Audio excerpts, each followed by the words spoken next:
Yo decidí hacer el máster en ciberseguridad porque desde siempre ha sido un tema que me gusta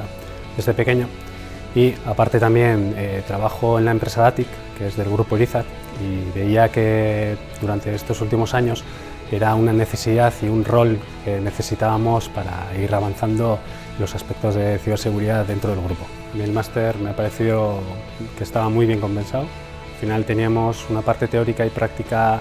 pues mitad y mitad, por lo que tanto los ponentes como las prácticas que hemos hecho me han parecido muy interesantes. Lo que más me ha aportado es que he podido al final plasmar todo lo que hemos aprendido durante todo el año en una empresa que llevo trabajando desde el 2011 y hacer avanzar en ciberseguridad hacia la empresa de Datic.